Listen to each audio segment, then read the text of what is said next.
Hi, my name is Matt Shumar. I'm the program coordinator for the Ohio Bird Conservation Initiative based out of The Ohio State University.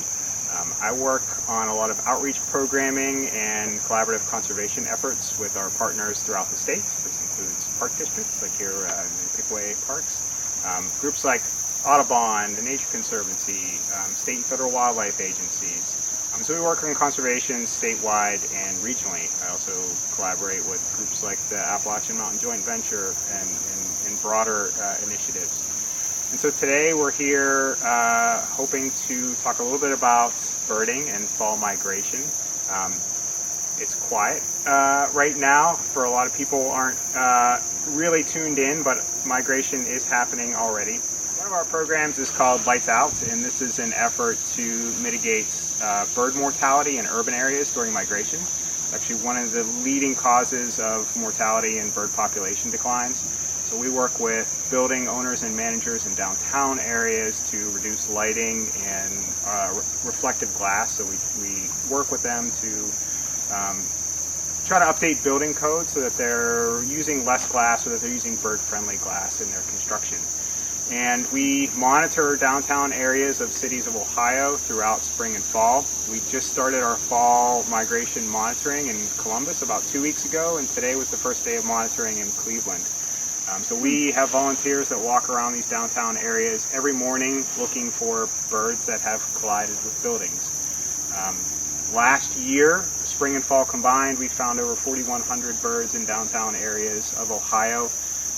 2 out of 3 of those birds are dead when we find them, but we are able to save and rehabilitate and release back into the wild about 1/3 of those birds. Many of these are the warblers and sparrows and thrushes that we get excited about during migration, but we find rails and all sorts of really interesting migrants. And so we're really trying to bring an awareness about migratory ecology to the larger public and make our landscape safer for migratory birds. We don't have that issue where we're at today. We're in a really fantastic natural area and green space, and migration is happening.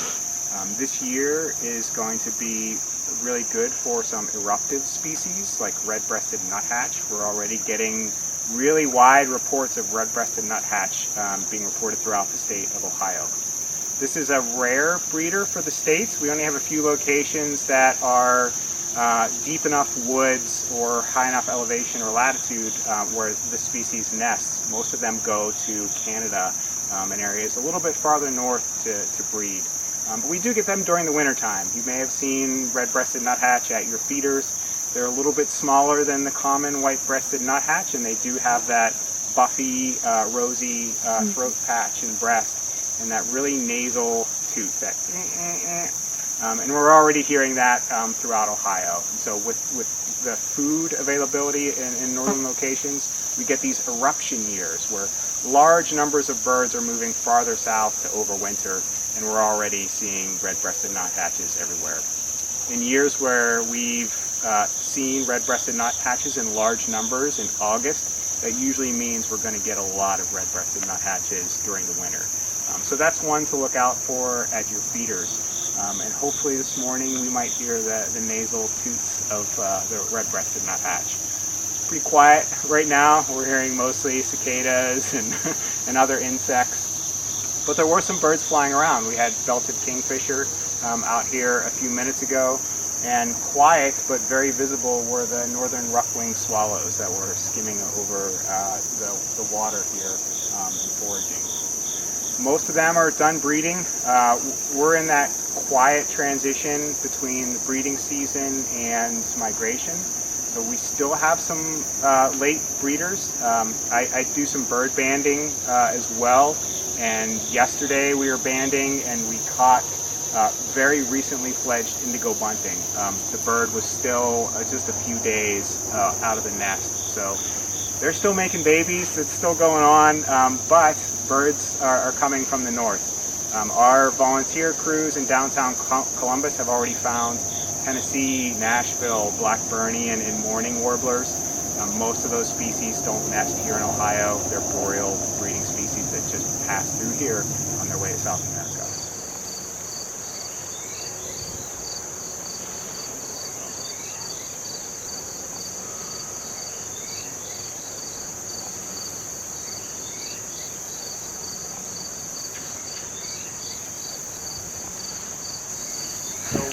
heard a Carolina wren. This is a really common species throughout Ohio, but it wasn't always so common. This is a species that is moving farther north, expanding its distribution with climate change. Carolina wrens are more of a southern breeding species, and they're limited in their northern extent by severe winter weather. So those prolonged periods of heavy snowfall and extreme cold weather really knock back the Carolina wren population. They used to be, in the 1800s, when we read those first ornithological accounts for Ohio, Carolina wrens were pretty uncommon and limited to the Cincinnati area. And in fact, Peewee's wren, which is now extirpated from Ohio, was the most common and widespread wren throughout Ohio. Peewee's wren is a western species. It does really well in shrub habitat. When settlers came through and cleared a lot of the eastern forests, Peewee's wren expanded its population greatly and really flourished throughout the Appalachians. But as our forests came back, the Peewee's wren population receded back to its more westerly distribution, and we don't have Peewee's wren in Ohio anymore. But we have a lot more Carolina wrens as Ohio is getting a little bit warmer weather, and we have food available at bird feeders during the winter more abundantly. Carolina wrens are doing really well. They're now found statewide throughout the winter and in the breeding season. And in fact, we find Carolina wrens as far north as southern Ontario. And this is a species that can have multiple flushes per year. And we just heard the bubbly song of a Carolina wren here just a minute ago.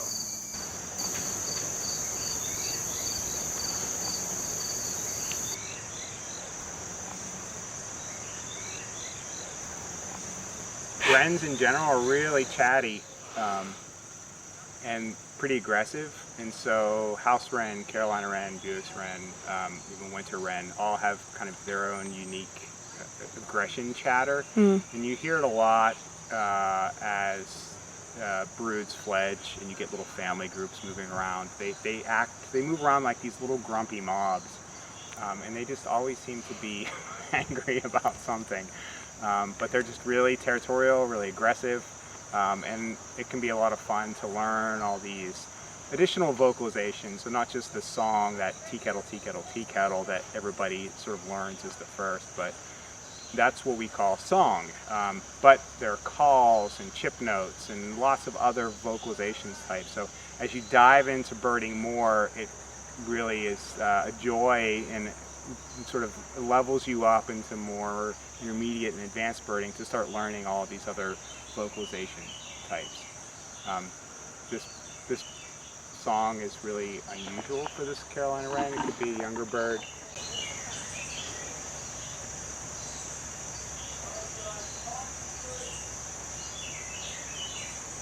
There are a couple of blue-gray gnatcatchers flitting around in this oak tree out on the branch there. So these are long-distance migrants. They winter farther north than some other species, but they're tiny little birds. One of our smallest passerines or songbirds, kind of in between size between a hummingbird and a warbler. The males have this really, they're blue-gray gnatcatchers, so overall males and females have this really pretty blue-gray color to them. And the males have this black stripe on their forehead that looks like a unibrow, and it's really comical to see it up close when they're in their bright breeding plumage.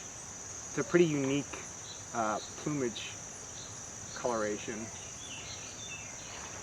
These birds arrive fairly early and quickly, and as soon as they show up to Ohio in April, they start nesting. They build small cup nests made out of lichen, usually in the mid-story. So the birds that we're seeing up in that oak tree right now, a little high for a nesting site. We usually see blue-gray gnatcatcher nests as low as just a couple meters, even somewhere in that mid canopy. But tiny little nests, they look very similar to a hummingbird nest. So lots of lichen and spider web. Goldfinch, that's a great species to talk about right now. They're much later breeders compared to a lot of the songbirds that we're familiar with. We think about why and when birds have their babies, it's because of food availability. a lot of the songbirds that we're familiar with, like the wrens and robins, they're eating arthropods, and especially the warblers that we get really excited about. They're primarily feeding on Lepidoptera larvae, or the larvae of moths and butterflies, so these little tiny caterpillars. And those are most abundant in the spring and very early summer. So when their babies are out there, they're bringing these large mouths of food for their babies. They want to make sure that the food is available on the landscape. Finches, however, almost exclusively eat seed. And so, they're regurgitating this for their young, and so they time their nests to hatch and fledge with the availability of seed. We know that that is much later in the summer, so things like thistle and sunflower really aren't out there until late summer. And so right now, all of the goldfinches are they're in baby making mode still. So we see lots of groups of males chasing each other around. Some of the females are still on nests right now, and some have hatched out recently. So those finches are a late breeder compared to some of the others. We're hearing underneath the sound of motorcycles and trucks an eastern wood peewee.